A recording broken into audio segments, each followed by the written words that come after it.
The following is a presentation of the Belly Up Sports Media Network.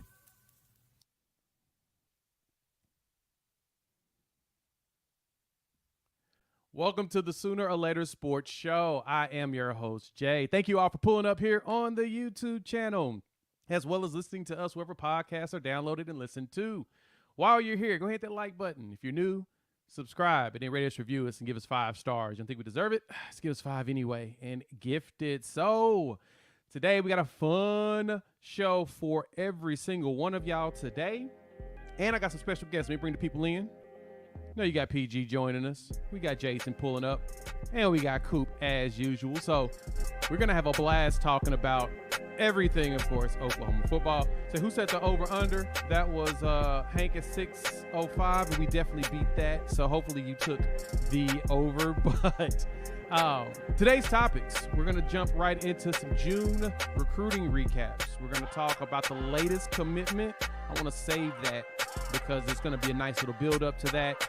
We'll talk recruiting updates, news, and notes, and we're going to wrap this bad boy up with the Big 12 preseason rankings. Not only the rankings, but the All-American team. So we will discuss what's going on with that, and yeah, we will pull up. So let's jump into some of the quick comments. What's good, my people?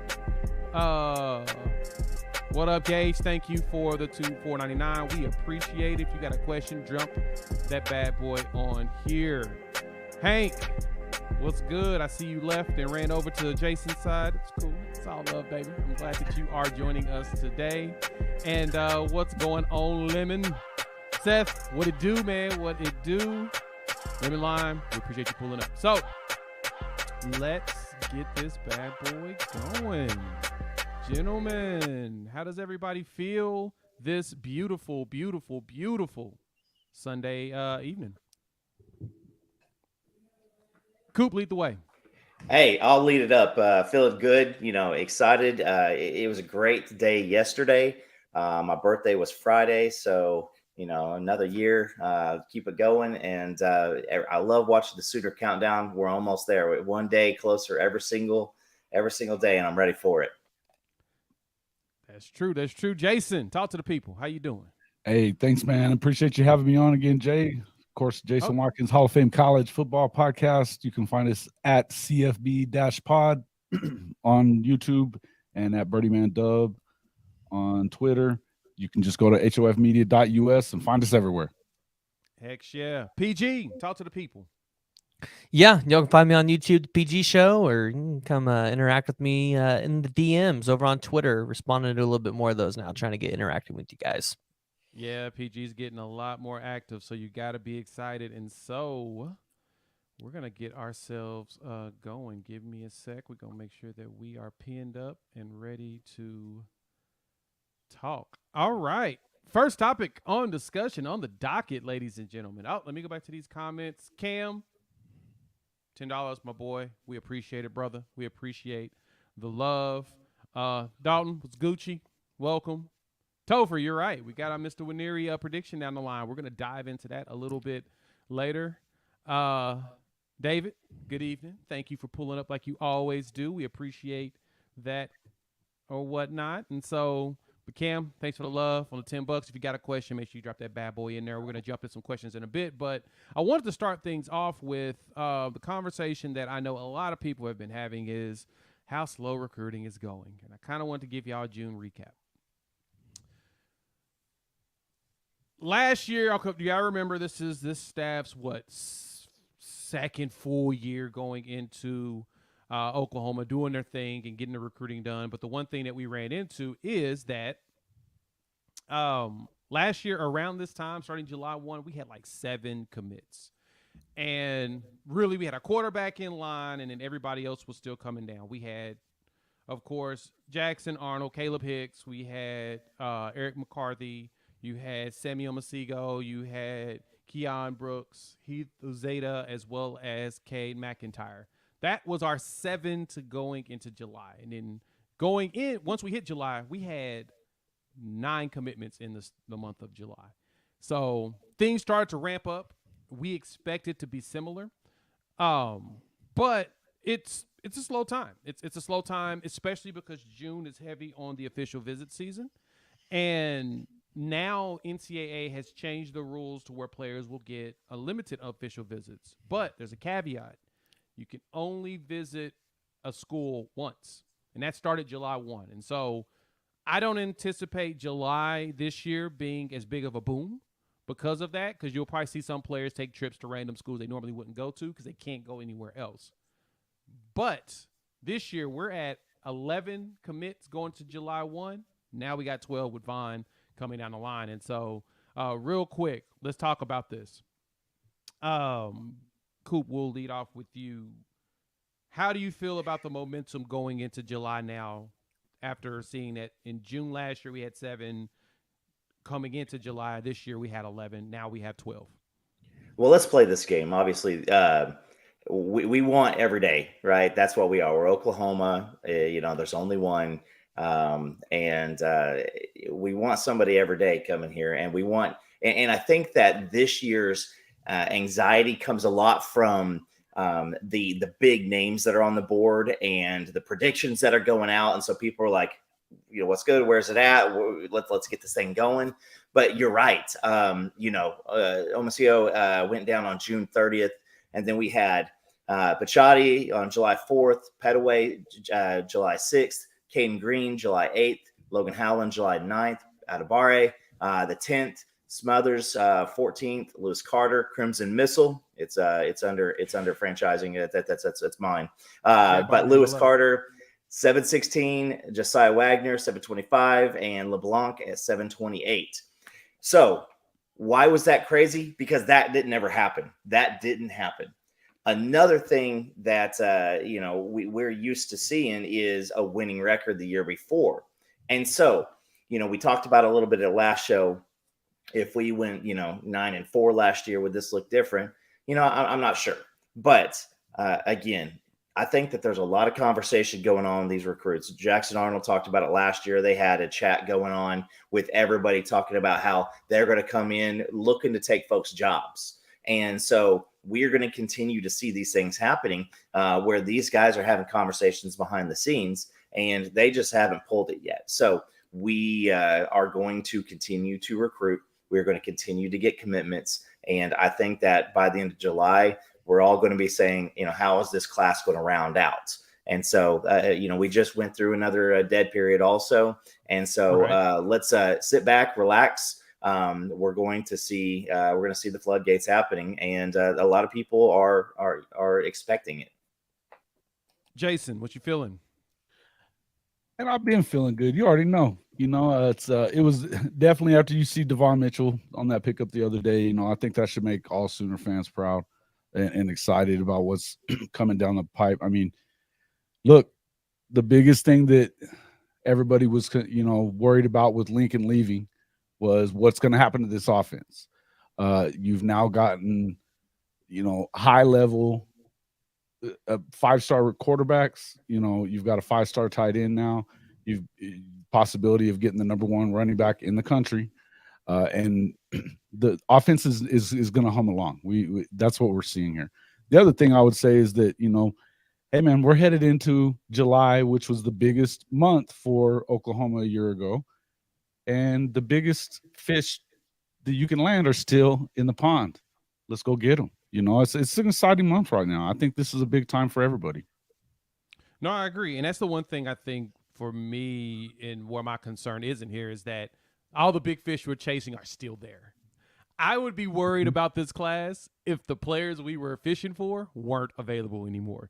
Then I would have concerns. Right. But the good thing is because they're still there, I have no concerns in that capacity. So Seth is telling me I'm sounding low. I'm not sure why I'm sounding low. My bad. If anybody else thinks I'm sounding low, please let me know. I will maybe start a working. smidge low, but not too bad, I don't think. That's a smidge low. I'll go ahead and pull. Let me turn this bad boy up. Does that sound better? My volume sounding better? I wonder if somebody touched mine too. How about now? Yeah, there you went. You're better. There we go. There. Good. All right, cool. We'll work with that. Perfect.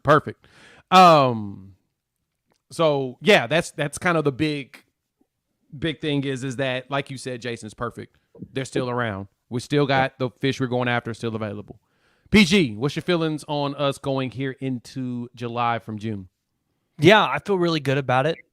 We've heard about some pretty big targets that might be looking to shut it down, but I think a lot of people's expectations about kind of what this class could have looked like by now was really dependent on some guys that I think were just no-brainers that we expected to be in the class, like a Michael Patterson McDonald or an Eli Bowen. Those are two guys that, we still expect to be a part of the class that, just they haven't popped yet. They're trying to enjoy their recruitment and things like that. So I think that's why people are maybe a little worried, just because some of those lower, not as highly rated guys as the David Stones of the world, they just haven't committed yet. And it's just because maybe they're laying back, they're enjoying the process, but it's going to come, like it's going to hit at pretty much all at once, because a lot of these guys, the consensus of what you're hearing, they're trying to have their recruitments wrapped up by senior season.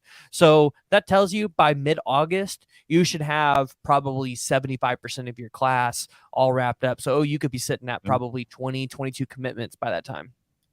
Yeah, that's what I'm looking at too. I can see that as well. Once we walk into August and we get right at September when the season started, yeah, it's going to be, we're in the top 10 at that point.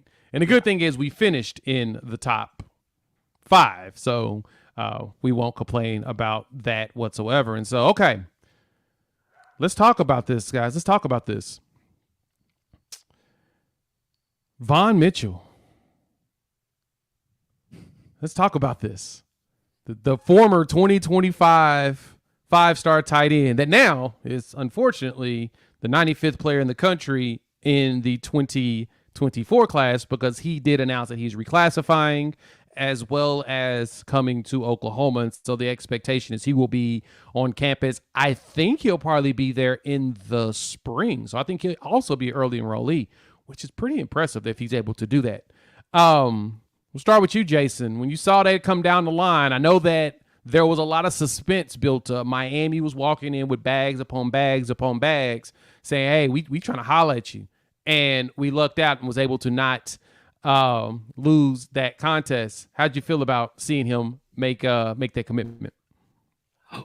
Well, I think you and I have talked about it quite a bit. Once Hawkins came and they're so tight, I think we've expected this. I haven't been super surprised about anything that's happened.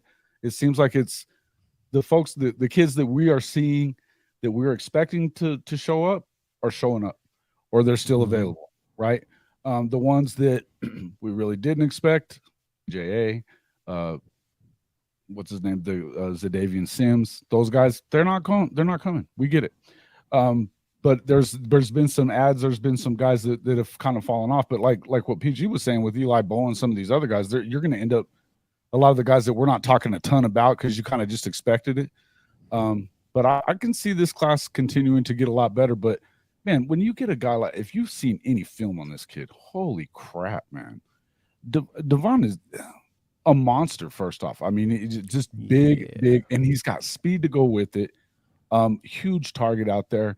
And look, if you needed a reason to, or if you needed confirmation from anyone, Jackson Arnold was tweeting all kinds about this kid coming in next year. So, and I mean, he's Hawkins' boy, but Jackson's excited about him too. And this is a big thing because he's going to be, he's expecting him to be out there on that field year one. I don't care whether he's dropping to 4 or whatever's going to happen with all that stuff. This dude is the real deal. It's exciting to have him in the fold. 100%. And Coop, what you feeling? If you go back and you watch his film, the play that really just kind of blew me away, and maybe it's just a little PTSD from the spring game, but he's fallen down at one point and he reaches out with his hands and snatches the ball. Again, I like talking about, Mark Andrews. When they were recruiting Mark Andrews, they're like, yeah, sure, Mark, you're going to play wide receiver, but every once in a while, we're going to have you come up, snug up next to the line, put your hand on the ground. It's just this weird receiver formation. We're going to have you try out. And so, I mean, I think that this kid, I would rather him be in Norman under Schmitty instead of in California, where certain folks might be lurking around trying to whisper sweet nothings, because, it's better that he's here. But this guy does. He's got body control. I saw it in the chest, soft hands. And, again, they could split him out. But when you see him blocking, he's trying to put some people on their butts. And so, again, it shows me that, like, he's not all interested 100% in catching the ball and running routes. And I'm hoping that, again, you watch anything that Jackson does, Jackson's not scared of anything. And I'm assuming that Hawkins probably ain't scared of throwing them either. So you see a couple seam routes, and it's like watching like a history film, because we haven't seen those seam routes in a little while. And so, yeah, I'm all for it, man. This guy is a stud. And Miami, don't cheat yourself. Miami made it an interesting battle because of their history with tight ends, and they can still speak to that history of tight ends. But when Lamar Jackson's number one target is Mark Andrews out there, and then you throw guys like Blake Bell still out in the league doing stuff, it's good. It's good. So, I don't know about you guys, but you've got between Kearney and him, those are our two top-rated guys committed as of right now, and they're big guys too. No, I agree. And as Cam mentioned, with his soft hands and ability to catch, and then Hank points out, he does remind me of Jermaine Gresham at a high school, and he's actually the highest rated tight end we've landed since Jermaine Gresham in 06. So it's quite ironic that we got ourselves a second athletic version of him, and Gresham was a physical just freak. So yeah, we've got him as the highest ranked since Gresham, as well as looking like him. And so, yeah, as mentioned, he can split wide. He can, I think this thing jumps out too, is he can block. Like, at his size and speed and his talent, he likes blocking. He likes leveling folks. And so you got to like having a physical guy. PG, I know you were stoked when we had talked about this for a bit. Pancakes, baby. PG, we were talking about this guy before, and I know you were really, really excited, and especially as it coming down the line. How you feeling about the Vaughn commitment? Yeah, I'm feeling pretty good about it, because going into the SEC, the tight end is probably one of the biggest question marks that you had about this team for next year. And I think Devon Mitchell answers a lot of those questions. And people might say I'm crazy. Devon Mitchell's playing next year, right? With what Oklahoma's got, they're going to have to go take somebody out of the portal. But Devon Mitchell's playing. There's no way they're going to sit this guy going into the SEC. You need somebody at that position that can make big-time plays. And it's not always a guarantee you're going to go into the portal and get a guy like Austin Stogner. So they'll go into the portal, they'll grab somebody, but Mitchell's going to play. I think that's probably one of the biggest things out here. You look at his stats and what he was able to do in high school. I'm really excited to see what he's going to do in his senior season. He had 731 yards last year. So I'm excited for what Mitchell's going to be able to bring. And Gresham, those are some high praises. Yeah, it is. It's huge. I mean, and I don't want to put the pressure on him like that, but at the same time, I mean, kind of looks like him. So it's kind of hard to argue. And I love that everybody has been leveraging that comp. And so, man, that Eric, thank you for the 50. Appreciate the love. Boy, Eric. And yes, it made my day too. I had some other stuff I was going to get into, and I said, I was like, I'm going to wait and see what happens with this, because of all of the talk around how, Miami was really, really, really pushing hard. And that was actually one thing, their argument they were coming with was specifically that, oh, we're tight end, we've got all these great tight ends, blah, blah, blah. And it's like, yeah, I know Oklahoma's got some tight ends too, and Andrews is one of the tops in the league in NFL right now. Like, yeah, I got some years ago, but OU still puts out good tight ends. And so, yeah, when's the last Miami one? I mean, I can't remember, honestly. Isn't it just great to see a 5-star tight end not end up at Georgia or Florida State? Right. Now, I think Georgia's the one that terrifies me the most with the way that they've recruited the tight end position, and it makes it an easy weapon. Because remember, the best part about tight ends is that they're a really good safety net for quarterbacks. So they're usually the guy that has the mismatch, the one that the quarterback can usually dump to, and that's a safety net position. Hence why Lamar Jackson's top wide receiver was Mark Andrews, and he was able to leverage him a lot, because the receivers ain't getting open. You can get to the tight end, they're gonna figure it out. And so that to me is big. And then of course the comp with Jermaine Gresham is of course monstrous. But yeah, and a lot of people are asking about the portal. One player I was hoping we was gonna go after was Seydou Traore, but he's at Mississippi State now. But receiver. Yeah, he wanted to play wide receiver. And I think that's why he left Colorado, is that Colorado was going to leverage him for tight end, because he was a tight end at Arkansas State.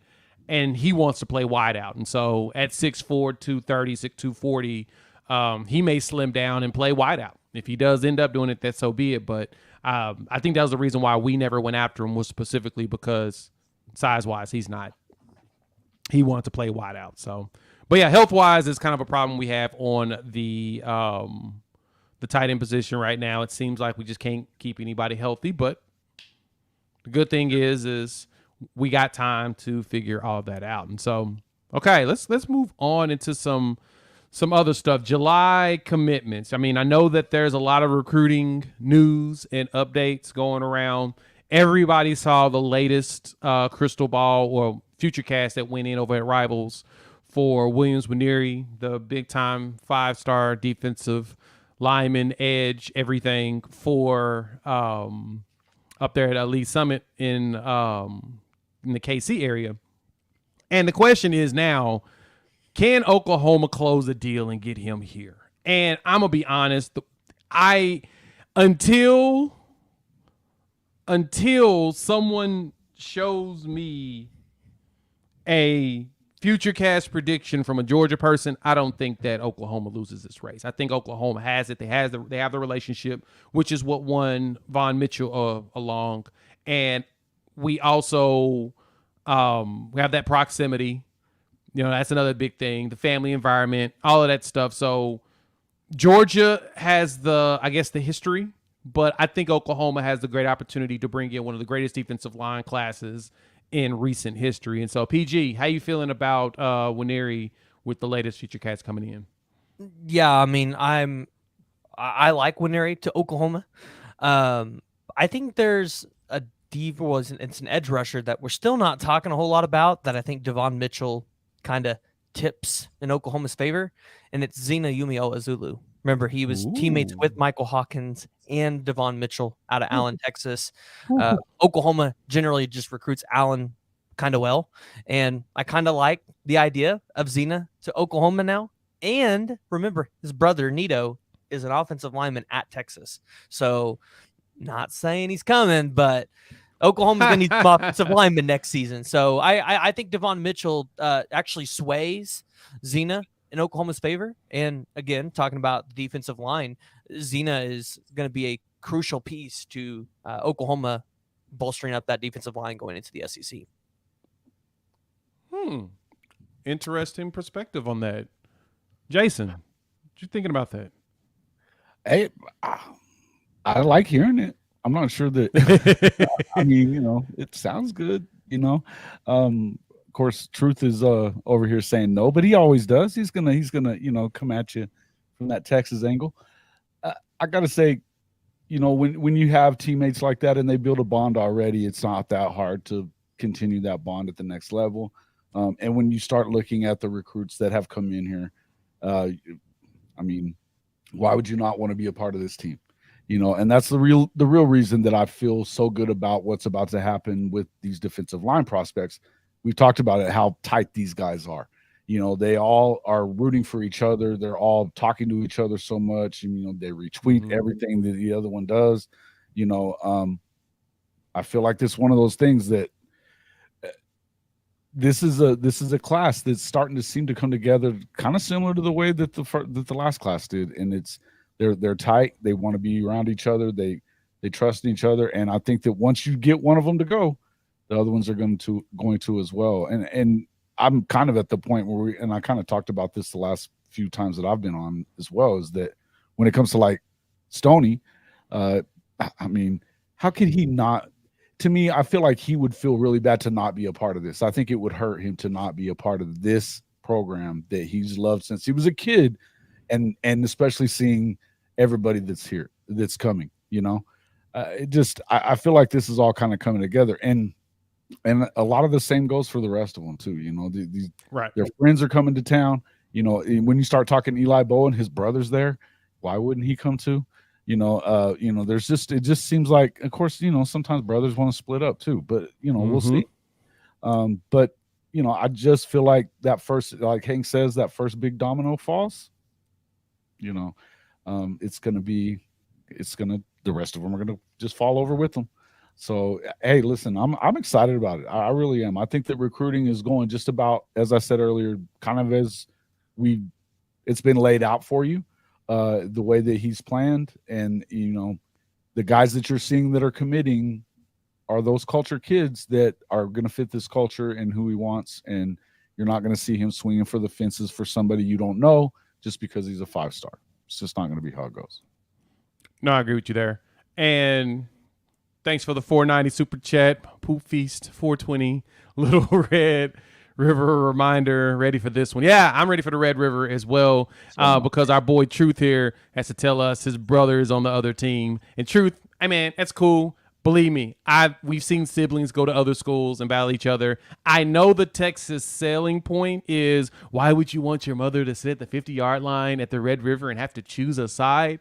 Yeah, that's a great seller. I totally would keep pushing that, but I could totally see little brother saying, I want to beat up on my big brother when we play against each other. I want to battle him. Like, I want to embarrass him just because of family rivalry. Well, and the fact and so also is Nito isn't starting at Texas, so he's going to have an injury or something take place so that he can come in this season. So it's, I mean, well, it wouldn't be this season. Zeno wouldn't play him this season anyway. It would be well, yeah, no, but you know what I mean, right? Like, right. The thought process that, his brother's at Texas. I'm like, well, but his brother's not technically playing for Texas yet. He's just on the team. Like, right. Nito could see this as an opportunity to have a chance to go start somewhere because there's a huge need at Oklahoma the next season.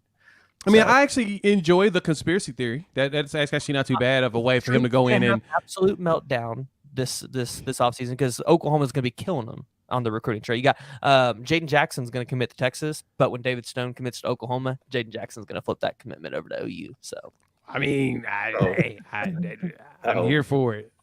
Here for it. I'm just saying that guy who is quite accurate information is pretty dang confident he goes here. Okay, hey, I ain't mad at that. I mean, I've seen Wilfong and him whiff on some big ones too. Even some local guys have whipped on some big ones. It happens to the best, but at the same time, maybe his mom wants to wear half of a good-looking shirt. But Truth, I'm with you on that though. I mean, if anything, I don't disregard the sibling piece. So I like that PG has confidence in Zeno potentially coming here.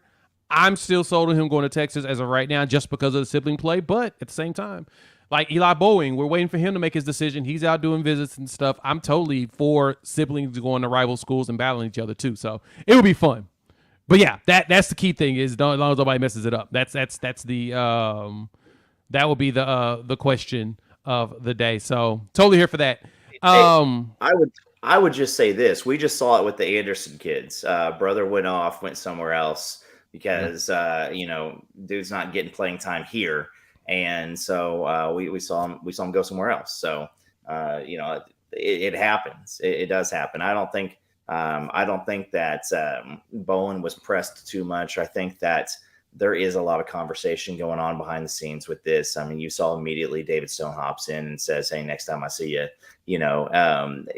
to Devin last night." And so these guys have all a pretty good tight conversation.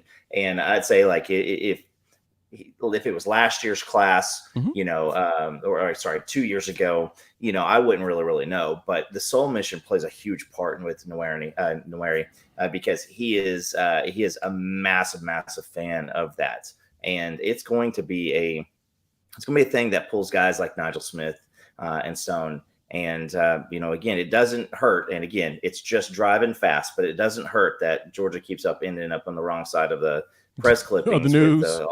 Driving 88 and 55, so none of those things are hurting us in these situations. No, you're right. And Georgia doing nothing but keeping themselves in the news like that ain't gonna help them, I think, in at all. They gotta reel that bad boy in. And so no, Nweri is family oriented, all of that. So I'm anticipating the same thing. And just like you said, Truth, we will see. That's the thing. I recruiting is so fickle. And with so much more information coming out as everybody's getting more and more invested, it seems like it's constantly changing over and over and over, and we just have no clue who's going to be what. So I kind of look at it like I look at my shirt, just squint on it. It's like, I don't know. We'll see what happens. We'll see what the actual end result is long term. But I do think that family piece is a big one. Seth, that's a good one. Still think we lose to Texas in the regular season, then beat them in the Big 12 championship game. That's a topic we're going to talk about in the Big 12 preseason ranking. So I'm going to star you right now. We're going to jump into that a little bit later. But before we move over into that portion of it, thank y'all for pulling up. If you are here right now, stop what you're doing, hit that like button on my channel as well as over at Hall of Fame. Hit that like button. If you are new to the channel, subscribe, join the family. We'd love to have you join us long term. It's going to be fun. We're going to be talking a bunch of college football, and one of them here, Seth has a great one here for us. Is Dominic McKinley has been quiet. It has been just as of late, but I'm still. If there's some hopium that I'm taking in right now, and I got my oxygen mask for, man, I think we land McKinley. I really do. That would be like the greatest feat that Todd Banks could do. I think he's probably digging into his paycheck right now to try to figure out how to make that happen, because that would be huge. He pulls that off. What would Sooner Cowboy have to do then? I don't know. He lose his ever-loving mind. But truth, you're right. We had a few silence too, and then one of those silence flipped. That's kind of annoying, to be honest. So yeah. Dominic McKinley's a quiet kid in general. Yeah, he is. Yeah, you've tried to get him on the show a couple times, haven't you? Yeah, he don't want to interview. He's a quiet kid. Okay, he doesn't like talking. Now his brother, on the other hand, different story. But Dominic, he's quiet. That'll be one of those ones where it'll be interesting to see, like, oh, do people actually really know where he's going, because he's so quiet and he doesn't talk to a lot of people, and when he does talk, it's very short. So I'll be curious to see if that's one of those recruitments where it's like, oh, do we actually know what he's thinking? Do we actually know where he's going? And that's the biggest question of it, is nobody can get into that kid's head, and he ain't telling you much of anything. So it's like, okay, so what does he want? Like, what is he gonna do? And we're literally sitting there just like, okay, well, nobody knows. And that's kind of what it is. Eric, thank you so much for that. We really appreciate it, man. You showing some love today. Soul Mission, yeah, for everyone. I've invested in it. Soul is Tesla of college football. It is top tier, man. That mission is huge in a lot of the recruiting. That's all I've been hearing about, is with a lot of people, especially their wrap-up interviews from doing like their visits or going to events, is when they talk about the Soul Mission, they're like, hey, man, prepping us for after the game and life and all. It's huge. And I'm surprised, honestly, more schools haven't implemented programs like that, especially with former players. But I anticipate we'll see a lot more of that coming down the line, because it is a big deal. You know, some of these kids are just trying to figure out what they're going to do. And so, but I've heard the exact same thing here, Kenny, is that McKinley actually really likes Oklahoma. And so Oklahoma's the leader there. I heard that his parents loved Oklahoma when they were here. Loved it. All the writing's been saying is that he actually enjoyed himself. So we anticipate that. All right. Thank you for pulling up. Hit that like button while you're here. Subscribe if you're new to the channel. Again, Eric, thank you so much for the double 50 burger. That will definitely go into some equipment very soon to add some cool stuff. But let's talk about an interesting topic off recruiting. We're going to talk about, first off, the Big 12's football preseason rankings. And, of course, that came down the line. We all looked at it, and I was just like, what are we going to do? What disrespect are we going to see? And surprisingly, it was not as bad as I anticipated.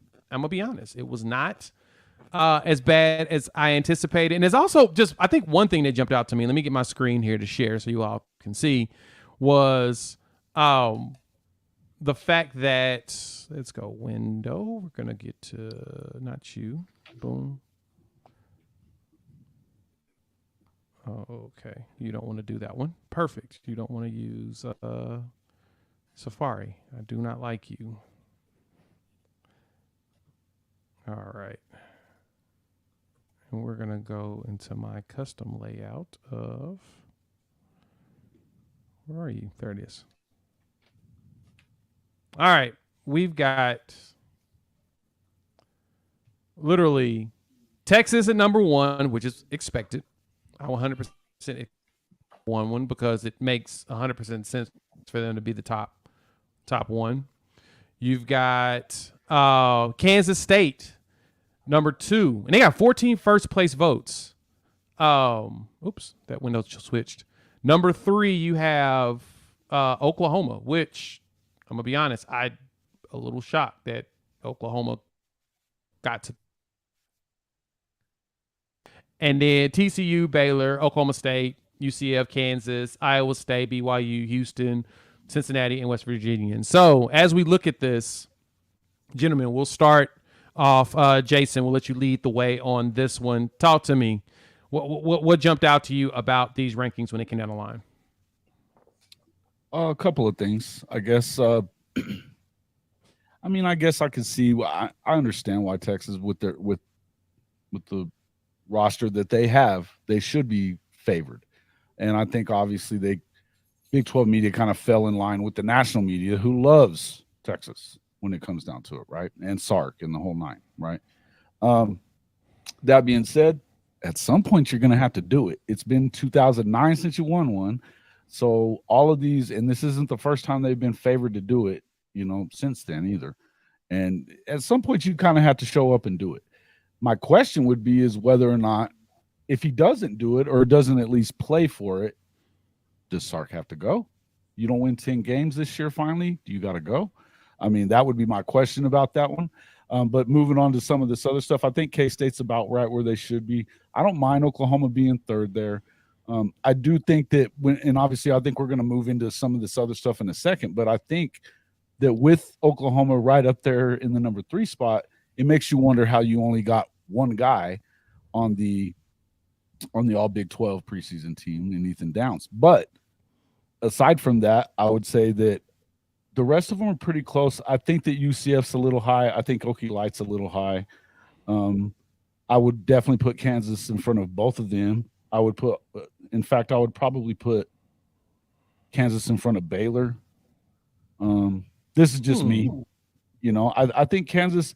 I think the only thing that's going to hurt Kansas, the possibility of hurting, and if you're talking about him being the MVP, that's another.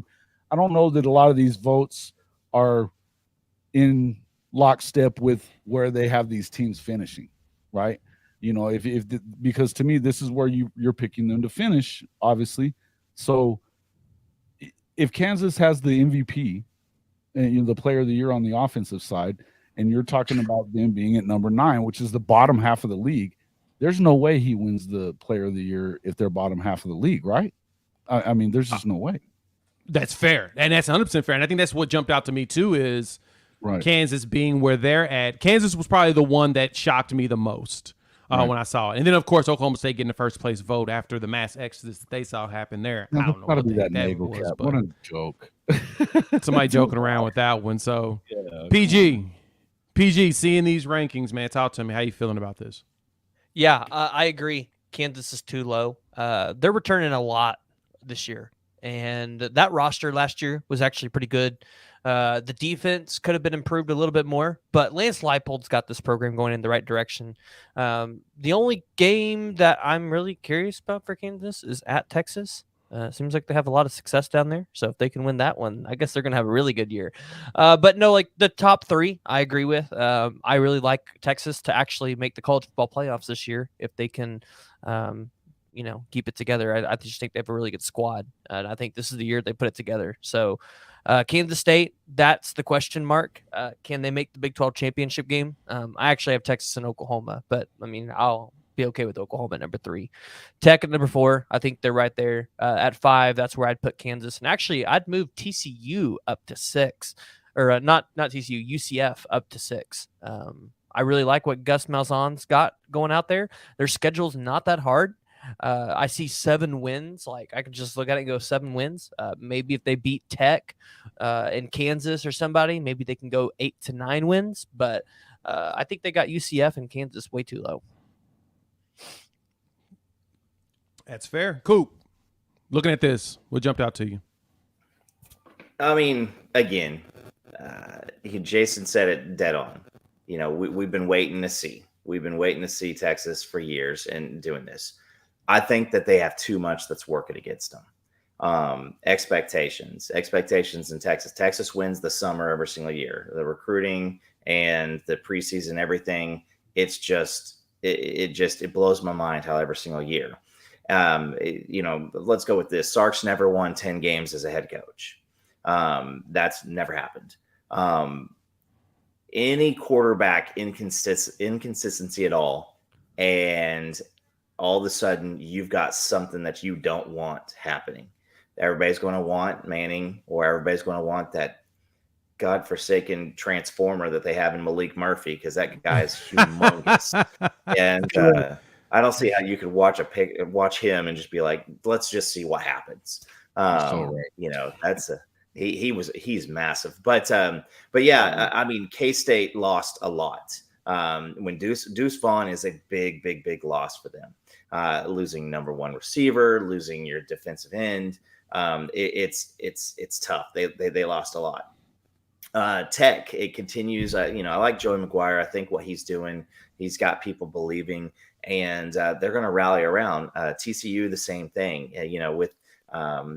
They lose a lot. And again, I mean, you've just got so much loss there. Oklahoma State. I mean, who did somebody forget what happened at Oklahoma State last year, or in the offseason? It just blows my mind. But I got to say this is, if you're out there and you're watching and you're a West Virginia fan, my heart is with you. Everything going at West Virginia this year, this is not what they needed. And you know what? It's the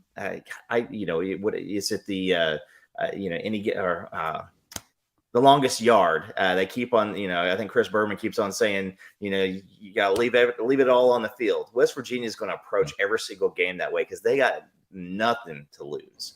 So, again, I'm okay with Oklahoma. I think between this and the preseason All Big 12 team, Venables has everything he has, and he can say, listen, it's time. It's go time. It's time to put up or shut up, because if you guys do not go out there and prove it out on the field, nobody's going to take you serious. And so, yeah, there's going to be some really good and interesting stuff. You know what? Listen, Texas and OU are both good. Again, even though it's the last year, it's good for the Big 12. And so I'm for it. Now, if you are watching and you're a Texas fan, that 49-0 garbage, you had your year. It's almost over. And guess what? Let's go ahead and throw out, your fullback at quarterback, and we'll see what happens in the game for you. So it's going to be a little bit more competitive this year. And OU is at number 3, I think, because of the optimism on defense. And when's the last time that we could say that? Yeah, that's not something we could say very often. And I think that's what impresses me the most, is that they actually think that we're going to have a good defense. And so because of that, I'm like, all right, well, I'm not going to fight and argue or say that, anybody's wrong, because if you guys believe it, I'll take it. And so when I looked at this, and I think everybody's right in this piece, I said Texas better be number 1. Like, I would have called Big 12 media bias if they wouldn't have put Texas at number 1. I would have been saying it called shenanigans. I've been saying that they're trying to find a way to exile both these teams. For sure. They're already trying to exile us as it is. I mean, Texas had one holding call? One, is that either between 1 or 3? Truth, keep me honest here. I think it was like 1 or 3 offensive holding calls called in their favor last season, and I think in Big 12 play, and we had one against Oklahoma. One against Oklahoma. And yeah, so we obviously Big 12 officiating is trying their hardest to kick us out of the league before we're even kicked out of the league by being disrespectful. But I personally think that that's where they should be. I like Oklahoma at 3. That gives us a little bit of a chip on our shoulder to try to prove ourselves, which we do need to put up a shut up. That is one thing I won't even argue. Thank you, Truth. I knew you knew. It was 3. That's 3 total for the season for them. That's absurd. And I know there was more holding than that in those games. I think that the one that jumped out to me most was Kansas being at number 9. They do have a kind of a tough schedule for them, but they got 2 players on the All-American team, and that's kind of like where I was like, wait a minute, why are we? What are we doing here that Kansas doesn't deserve to be higher than this? I mean, they've got they've got a couple of guys on the All-American team, and so I would have thought there would have been more to that. That was one. And then Besides that, you've got UCF, which I think should be a little bit higher. I think Oklahoma State should be lower. I mean, no shade to the Polk fans, but there's no reason for Oklahoma State to be as high as they are. That, to me, feels high.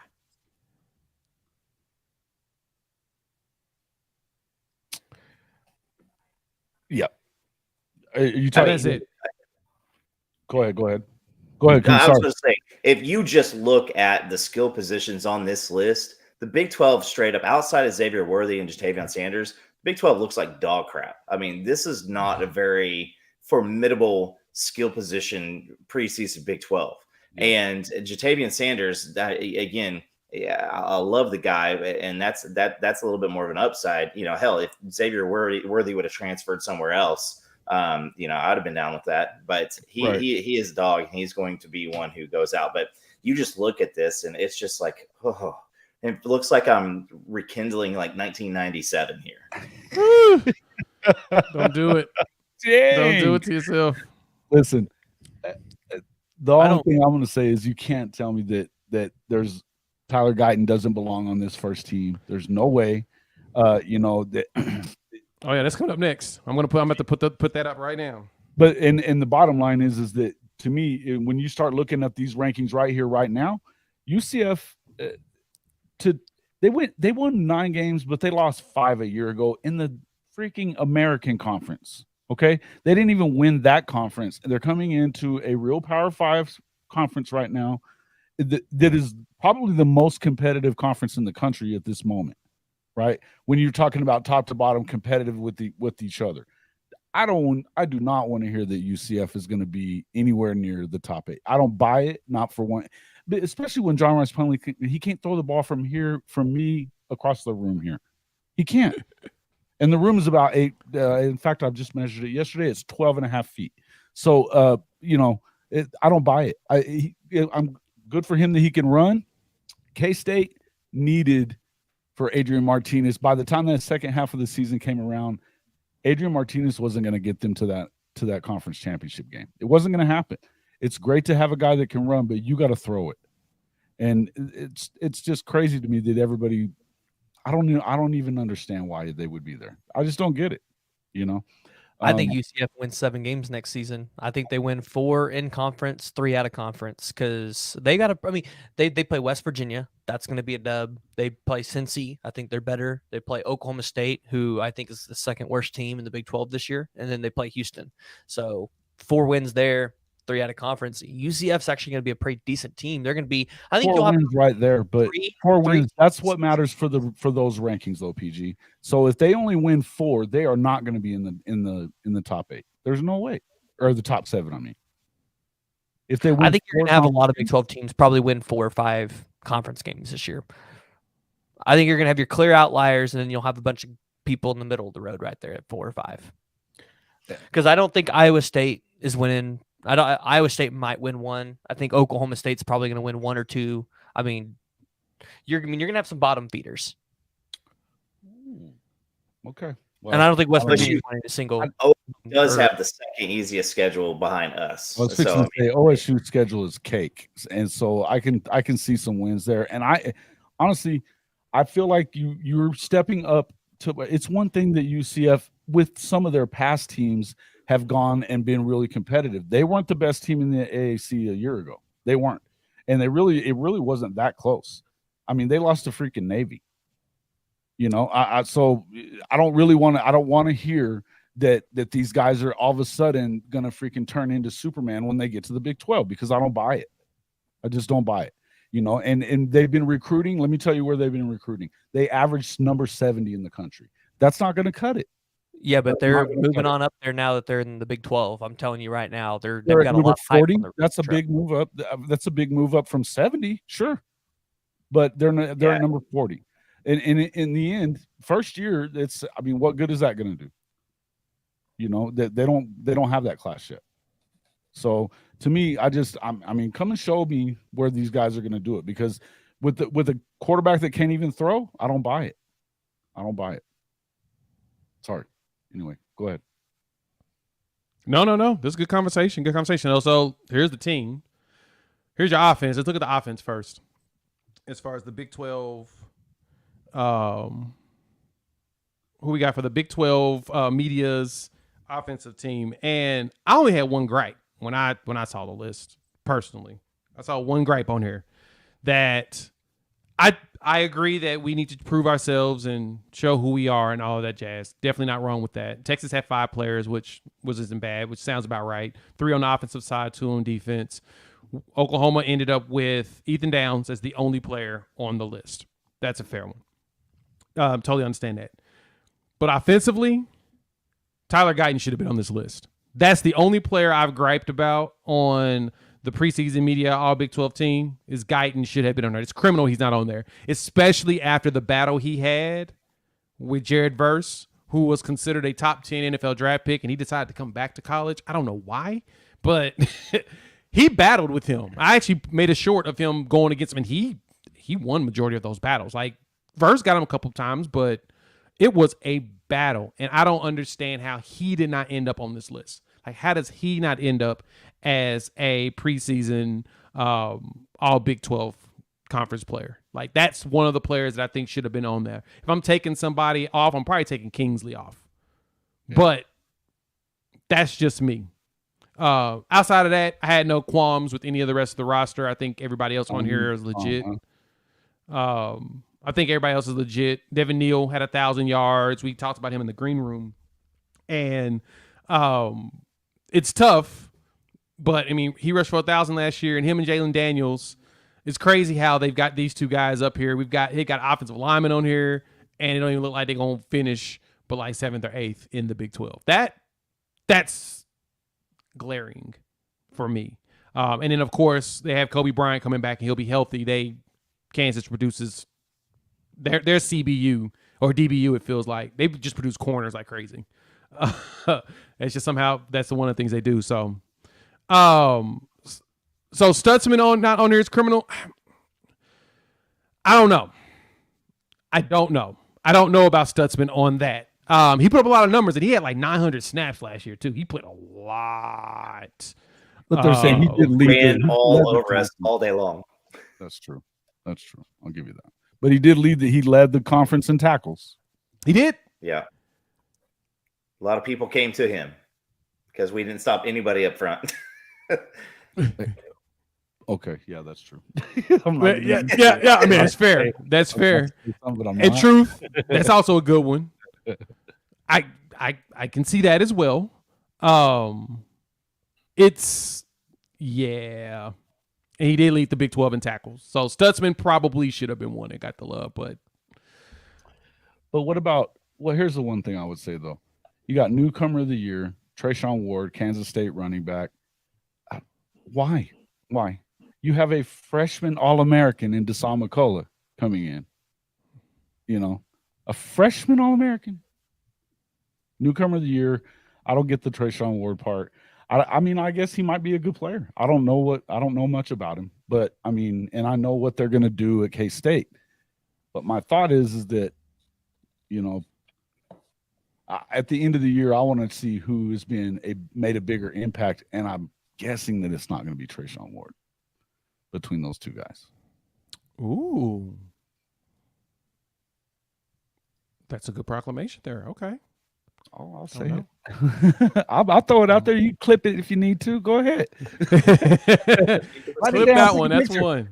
Yep. We're going to clip that one because that was one definitely want to talk about. But, yeah, Bowman is another one that I was curious about, but I didn't see Bowman getting it this time around. I just didn't feel like he was quote unquote worthy for it this time around. But you know, Agwebu was preseason all Big 12 last year, right? And when we saw that, we were like, whoa, all right.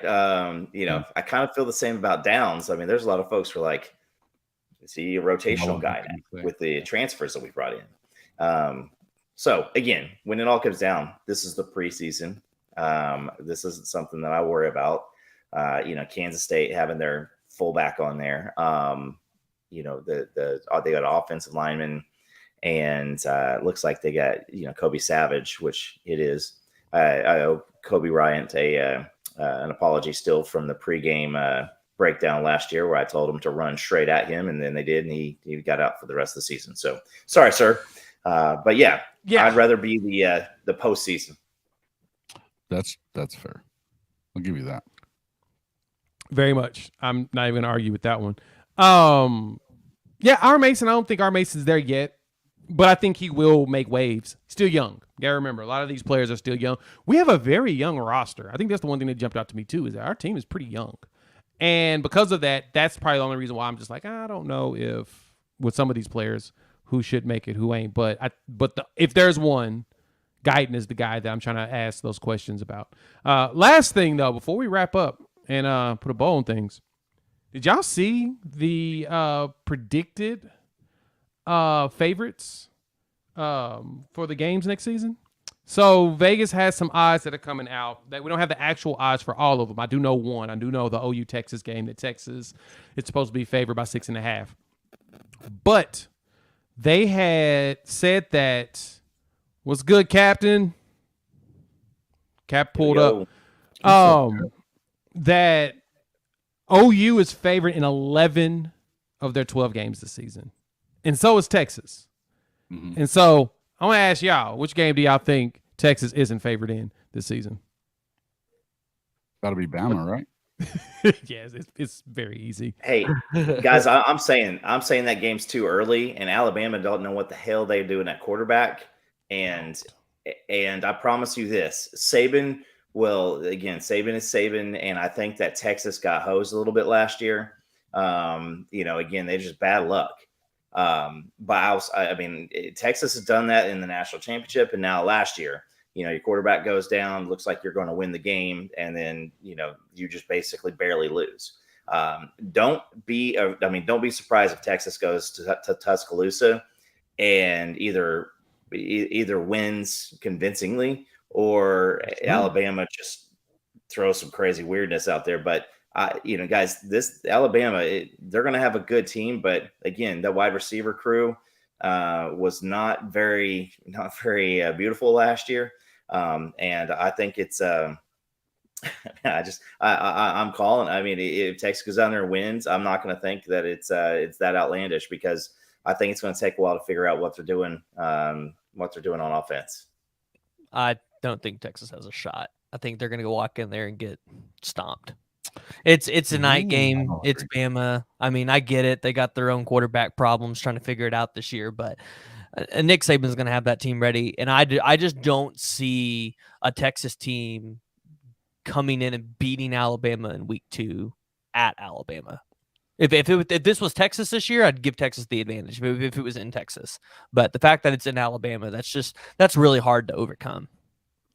Here's the thing, though. A year ago, when they still had Bryce Young, they shouldn't have won that game. Yeah, but they also had Bill O'Brien. But okay, so they got Tommy Reese now. He's worse. Bill O'Brien actually led Bryce Young to win a Heisman the year before that. So to me, I don't know who they're going to have at quarterback at Alabama. I don't, and especially early in the season, they may not know who's going to be playing quarterback, and they still could be. I think if you go in there and you have a good game plan, there's a chance for Texas to win that game, because they definitely got them at first and second quarterback, for that matter. Now I would like it better if they were playing, the kid, this number 2 guy, the transformer we were just talking about, but Malik Murphy, Malik. Yeah, Malik's great. So I really want to see that guy on the freaking sideline. I problem. really, really do. We talked about Alabama's quarterback problems, but can we say the same about Texas? Because I get it, they got Quinn Ewers returning, but Quinn Ewers struggled last season. So, what's going to happen if he goes into that game against Alabama, a hostile road environment, and struggles again? Who are they turning to? Malik Murphy. That's a bad thing for Alabama. If this was a Big 12 game, all day long, I'm taking Malik Murphy. But this is in SEC country. I don't see any quarterback stepping up for Texas against Alabama in any situation. That's not an environment I want to be switching up quarterbacks, and I don't see Quinn Ewers being that dude that's going to come out there and sling the ball around against Alabama's defense. I think the one thing that concerned me too so I don't think Tommy Reese is worse than Bill O'Brien. I think Tommy Reese is more of a college guy. And the big difference with him too is that he's got better talent at Bama than he did at Notre Dame. I mean, it's no shade to Notre Dame, but Bama does get more talent. I mean, it's kind of why they've won That's fair. national championships. That's fair. I think that helps him with just being creative, and he's going to simplify the offense. Is something that Bill O'Brien doesn't know how to do because Bill O'Brien's an NFL guy. It's got to be complex. It's a real chess match, and so I think it's going to be a tough one for Bama just because they're installing a whole new system. So I do think Texas does have a chance to go out there and upset. I think the only difference is going to be that Bama defense is going to be a problem for Texas. So if this game's low scoring, then I can totally see Bama pulling it out. It's just that as long as Bama's defense doesn't crack, they'll win that game. And that's going to be the key thing is what does Saban look like with his defense? Because Golding's not calling anymore. He brought in a veteran who used in Steele, who used to run the defense. Right. Sure. Who used to call it for Saban, before. Yeah. And then they also got Jeremy Pruitt back there as a defensive analyst who's probably the actual defensive coordinator. So because of that, that's where I see the Quinn Ewers. They're going to force him to do the things he's not going to like to do. He's going to have to throw it to the middle, and that's not what he's been good at. And so that's why I sense that's going to be the challenge. Seth asked a good question here, real quick before you go, PG. I'm going to let you dive into that. But he asked, why do y'all think BV left in the first place? Left Oklahoma? Because Mike Stoops came back. Yeah, that's yeah. He didn't get the keys. Yeah, the keys were split. And when you split the keys, and I mean, of course, this is all speculation from all of us, but just from the outside looking in, the optics told us the minute that Mike Stoops got back and then was immediately given the co-defensive coordinator spot, felt like Venables is like, well, I think I need to go ahead and go grow somewhere else. And he went up there to Dabo, which was a smart move for him because he's able to establish himself. I think that's why Stoops worked so hard to get BV to be the head coach here. Yeah. I think he campaigned for him quite hard, right? Because we've heard rumors that Dan Lanning was the choice, for we've heard that. I don't know how true that was, but I've heard that, he was really close. So, but that Stoops really kind of got in there, talked to Joe C saying, hey, no, it needs to be BV. So, maybe that's the case. But again, the only thing I would say, I'm just going to finish up on that other thing that I was saying. The one, I get it, the defense wise, and you don't know what you're going to get with Quinn Ewers, but if you see the difference in like what he looked like in the spring game, which isn't necessarily a big deal.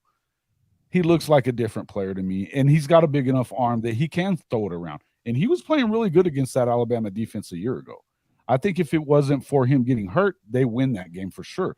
But Bryce Young is not going to be there to save Alabama. So to your point, Jay, if they get in a situation where it's a low-scoring game, I could definitely see Bama winning too. If it gets into the 20s for each team, I think that Bama's screwed. I mean, that's but I also got to say this is I'll play devil's advocate against my own self. Is going into Tuscaloosa, and I'm going to hop on a little bit of what PG said.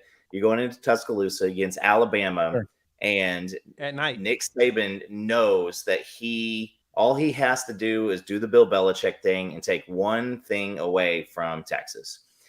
Listen, Quinn Ewers right now looks like Spencer Rattler a couple years ago going into the last year he was here.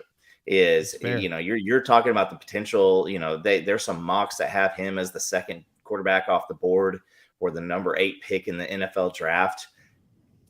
I don't see it. I just don't see it yet. The inconsistency was there. But it's the NFL, and they'll draft off of hope.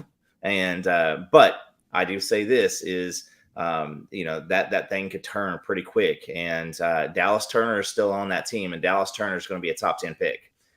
He is he is a dude.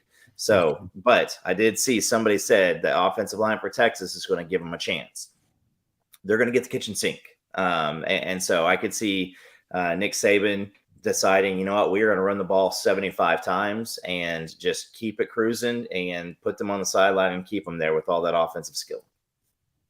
Yeah, I agree with Captain 405 there. I mean, if the Texas offensive line is going to give themselves a chance. I mean, in fact, I think Banks was on the Yes. all Big 12 list, but DJ Campbell's going to be on that list next year. So Texas is going to have at least 2 guys on that list. And Oklahoma will have one in Caden Green. But yeah, I mean, Texas O-line gives them a chance. I think if you're Texas or if you're Alabama, Nick Saban, you have to take Quinn Ewers out of the game. And I know Frightening Truth was alluding. I'm not saying he gets hurt. That's not what I'm saying. Don't think Quinn Ewers can throw the ball around. I mean, you look at the big games last season, he struggled, right? You take Quinn Ewers out of the game and you just make it to where it has to be a Cedric Baxter show. I think Alabama wins the game pretty handily. I mean, I just don't have that much faith in the Texas quarterback room that early in the season. I think last season you saw an Alabama team come in way too confident into DKR, and it was really hot, right? I think there were a lot of factors there that Alabama themselves, they played against themselves in that game that prevented them from winning that game handily and putting Texas in a position to win it. I think this year you're going to see a much more relaxed Nick Saban or Alabama thing, and I think Texas comes in kind of like Alabama did last year with this expectation that they're going to come in and win that game, and I think Texas is I think it's going to be a bloodbath for them. I want to see the diesel package with Malik Murphy just running on some folks at some point. No, we don't. I mean, maybe I'm wrong. Maybe Malik Murphy comes in as the show, because I really don't think Quinn Ewers is the answer for that game. I would not feel comfortable putting in any other quarterback other than your starting quarterback to play against Alabama. But at the same time, you know, I mean, I don't know. I just don't have faith in it. I don't think the politics. I don't think the politics allow Malik Murphy to play. I mean, so I'll say this, and I think I understand, like with Poop Feast and everything, everybody's saying about Quinn Ewers and them cutting up the defense against Alabama. Remember, last year the defense was quote unquote called by Pete Golding. Mm-hmm. He ain't there no more. He's at Ole Miss. The young boy, the young stud's gone. And what's funny, I remember hearing that Oklahoma was trying to snatch him up. That Lincoln Riley was trying to bring Pete Golding here few years ago. He was the guy that he was trying to go after. But last year, that's who y'all were cutting up. I think Saban's going to be way better prepared this year to really expose weaknesses. Y'all don't have Bijan. Like I said, the only fears I've had for Texas is that Quinn Ewers is very inconsistent, just like all the Texas fans have said. We don't know what we're going to get out of him. The second thing is that I think without Bijan, I like Brooks, but is he Bijan? You see what I'm saying? Is he Roshan?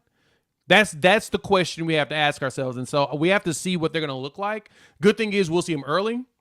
And it may also be the bad thing is that we'll see them early. I kind of would like to see them a couple games in, getting comfortable with all the players around them and all the new changes around them on an actual game.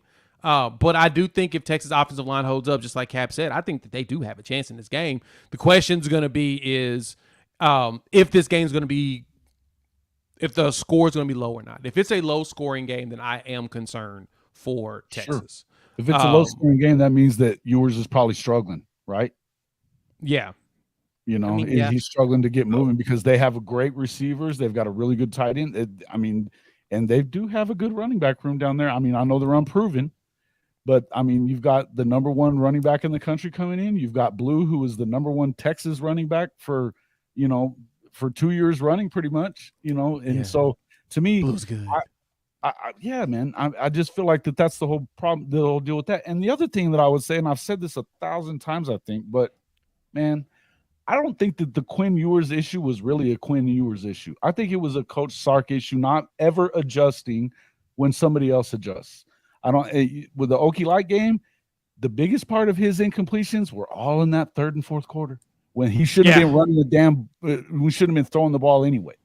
And that's actually when Texas fans, all Texas fans I've had conversations with, in truth, I think you've mentioned this before on Ty's streams over around the table, is the complaint about Sark and the adjustments in the second half. And it felt like Quinn just it felt like he was more erratic going in the second half. And so, as pointed out here, that's kind of one big thing is the Bama had 30 penalties by Billy in last year's game. That discipline portion of it, that's Golding's gone. So I don't think that we're going to see as many penalties on that side. Offensive side, I think that Tommy Rees reins that in. If anything, I think Nick Saban reins all that in.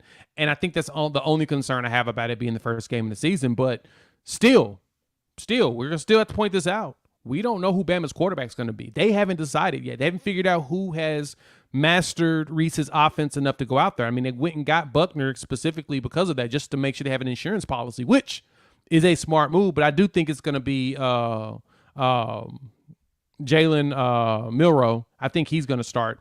But yeah, that's going to be your question is what does it look like once y'all actually get in the trenches with them? I am only concerned that if it's a low scoring game that Bama pulls us out because they did bring in 9 5-stars this past Alabama's defensive line season. was the problem last year in a lot of their games, and they went out there and addressed it in a heavy way. They got a Keon Keeley, the 5-star edge rusher. They got James Smith and Quay Russo. Remember, those were the 2 5-stars out of Alabama. They got Johanzo Pierre. Like, Alabama's going to be fine in the trenches, and that's why I think they're going to be able to win this game, because even if they have subpar quarterback play, their offensive and defensive line is going to have all of the penalties and everything that they had wrong with them last year cleaned up. That's going to be Nick Saban's priority.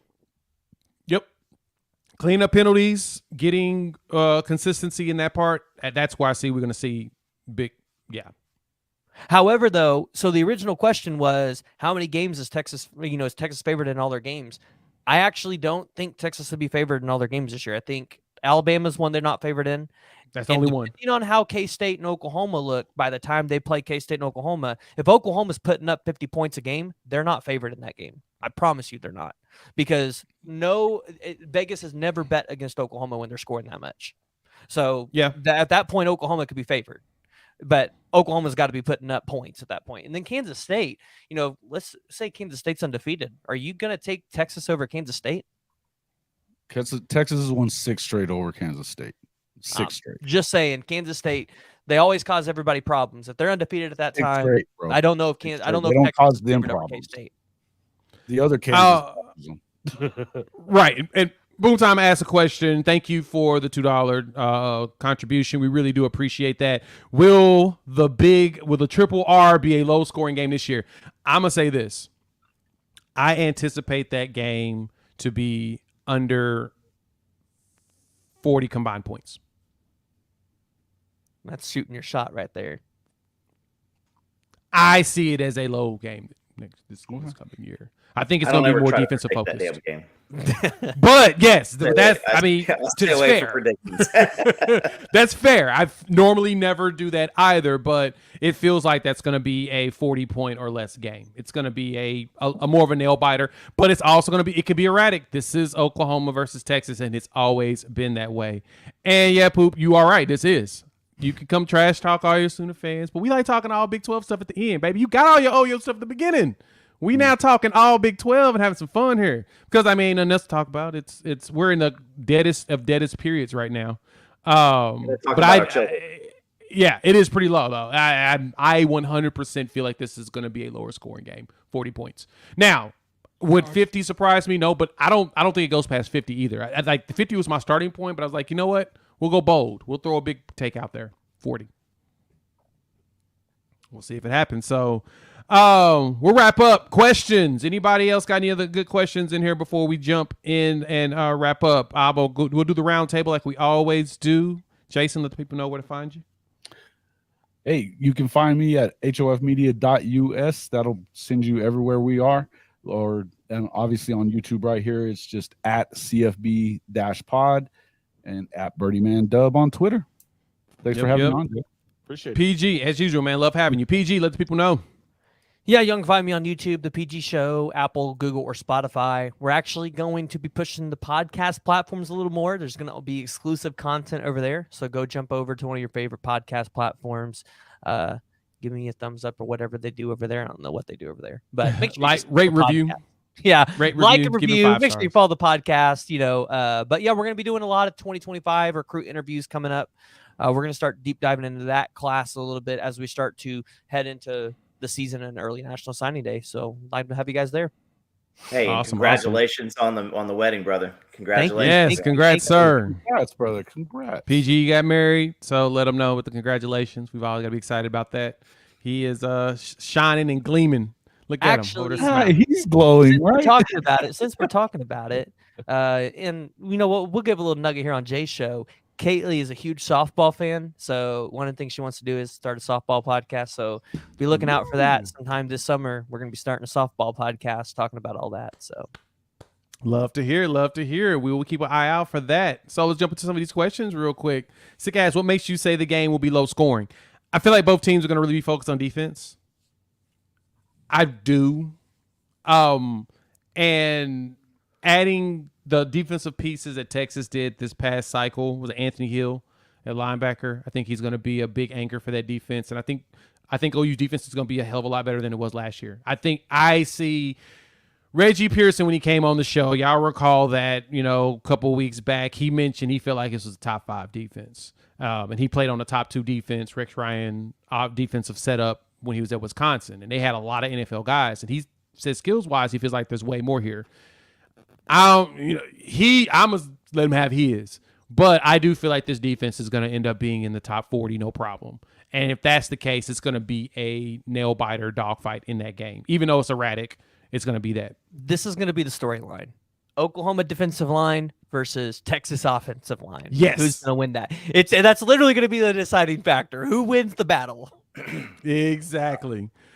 Marcus Major going to be involved. I see a lot of Major in there this year. I don't see why he wouldn't play more.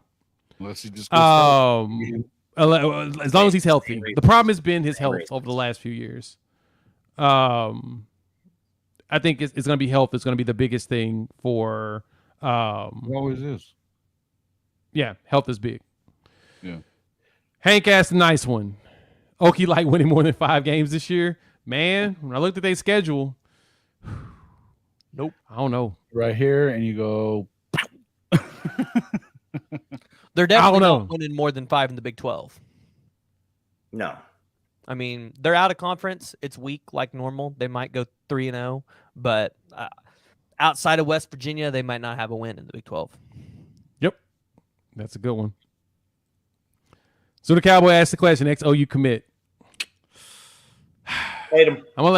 Jason, who's your next commit? When's Winery? Come on. Okay, he's calling Winery. Okay. Come on, Winery. PG.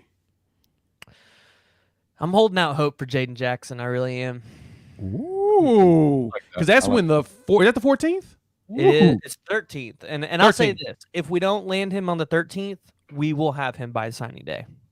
Okay. Because when Stone commits, I have no doubt in my mind Jaden Jackson will be a part of this class.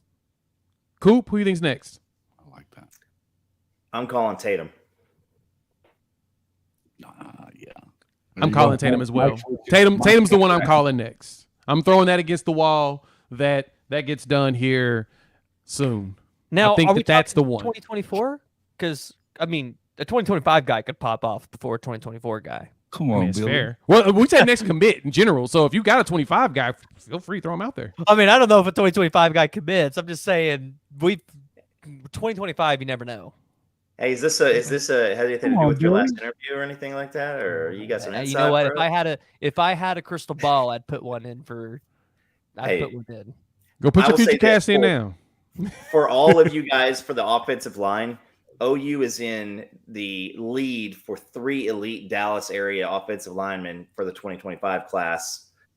We're talking about one of them, and so if we go out and get some Oklahoma boys and give Beanbo some projects, don't be too worried because there are some absolute studs.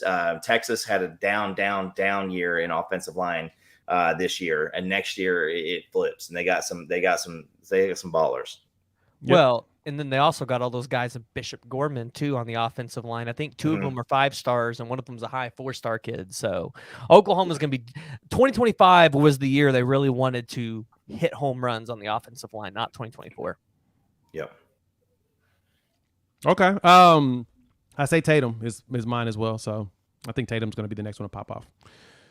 Poop asked the question: do you think the Texas-Oklahoma rivalry is the more hatred between each other or more respect with joint decision to join the SEC? It seems like freebies kind of deal. Honestly, I think that they are.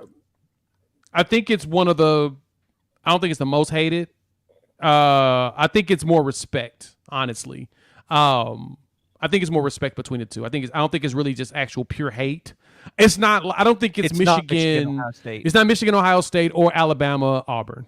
I put it like this: y'all not gonna drive up to campus and poison our tree, and we wouldn't drive down to y'all's campus and do that either. So I don't think it's like pure hate. I think it's more respect, and making it a neutral site every year to me tells me that it's a mutual respect of each other, but enjoy the banter type deal. Because yes, I agree with you. Them both going to the SEC together told me, he's like, yeah, they're working, they're moving in conjunction with each other because they both know that the rivalry is great for both brands, and that's something you don't ever want to separate. Well, and you'll hear Oklahoma and Texas people say we need the other one to be good to, help us get to this level or whatever. You don't hear people say that about Michigan and Ohio State. They could care less about the other team. Yep. That's exactly it. All right, Seth asks, how many D linemen do you think we sign this cycle? I'm going to say 6. Say 7. Ooh. Wait, are we talking about interior or just period? Just on the line, edges, all of it. Yeah, probably 6 or 7, I think. Yeah, if we're talking the entirety of it. Right? Wait. How many did you say, Coop? I said 6, but I was underneath to set that hammer. I was trying to figure out. I was like, wait, did he say 10? Like, dang. 10. He got some. He's taking them all. Where does Jackson end? Texas. Things up in Texas. But I don't think he's, like PG said, I don't know if it sticks. Right now, it's one of those, we're just waiting for Stoney to make his decision and his family to make the decision. And once they make the decision, I think that's going to turn everything around as far as this recruiting class go. I'll just say this. When Stone commits to Oklahoma, you could see not only Jackson, but you could see several IMG Academy guys, whether they're on the defense or the offensive side of the ball, give Oklahoma a second look if he ends up at Oklahoma. That's a good one. That's a good point. Grant Bricks end up at Oklahoma. I saw Thune that was talking about him recently, and he felt really confident when he saw him. And he's getting a little bit more confident every day. So it's going to be a tough one. Nebraska and Kansas State are confident too. So yeah, I'm going to say, I'll be honest. I'm going to say we don't land him. That's my prediction. I don't think we land Bricks. I'm not confident like everybody else is. I think that he ends up elsewhere. So that's just me. Billy asks, of course, Stoney, William, and Winery, as well as Tatum, coming soon. Just put it like that. I think Winery lands here at Oklahoma. Everything keeps pointing to me that he's going to end up picking Oklahoma. PJ committed on, the 10th, which would be exactly a year ago, today? Tomorrow? So there's a chance we may see it come soon, and it probably come to fruition. I think Winery commits before Stoney does. Yeah, I actually think Winery, before Stone. I think Stone's not going to probably be to probably after the party at the Palace or because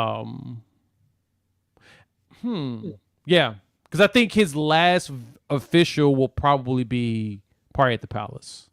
Yeah, but then at that point, if he wants to continue to do officials, he has to commit because that's the only time we can do more commit. You can do more officials with them. And this was a great point here.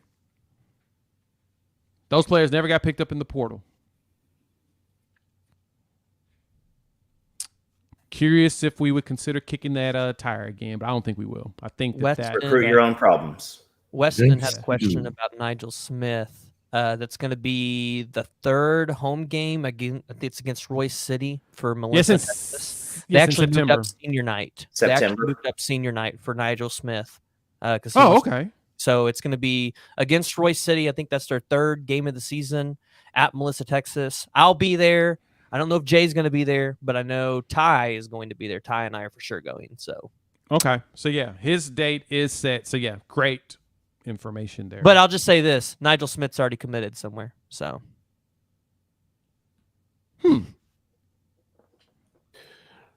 Yeah. And last, I think it's OU. you say what? I think it's OU. I do too. I think Nigel ends up landing. I think we land Nigel. I think we get 6 or 7 defensive linemen. Over under on 5 stars for Oklahoma and Texas. Obviously, just opinions at this point. Yeah, you're right. Yeah, writing. 5 stars. I think Oklahoma finishes with 4, and I think Texas finishes with 5. I'll set that. I'll set the over-under on both of them at 4 and 5, and I'm going to say Oklahoma could potentially go over, and I think Texas probably stays flat. I think 5 is what Texas gets. I think we get some recruiting bumps for our big bag tight end, Tatum. I think a couple of those guys give us 5 stars. Yeah. Yep. And I think that Mitchell gets back. If you land Briggs, potentially a 5-star, you see those offensive linemen jump senior years up in the rankings. So I don't know. I think there's a world where OU lands 7 or 8 just by the end of the cycle. Whether they're guys that are already committed that jump into 5-star territory, guys that aren't 5 stars that aren't committed to jump into 5-star territory. But I think Oklahoma realistically could be in that range. Yeah, and frightening, the big thing with that is you guys have a pretty solid class that you're putting together and a lot of great players that you are in the hunt for. So I don't see Texas not landing more players. And like I said, this year, I see OU and Texas both winning 10 games and seeing each other in the Big 12 championship. And so because of that, that's going to do nothing but increase the momentum around recruiting. So early signing day is going to be really, really interesting. Eric, once again, thank you, boss man, for showing some love here on the channel. We're going to wrap this bad boy up. Looks like PG has fallen out and he's got to go take care of family. And so we're going to wrap things up at this point. Thank y'all for pulling up as usual. Please hit that like button. If you're new to the channel, subscribe. Love to have you join us on the journey. And with that, we will chop it up, I don't know, in about a day or two or so. Peace.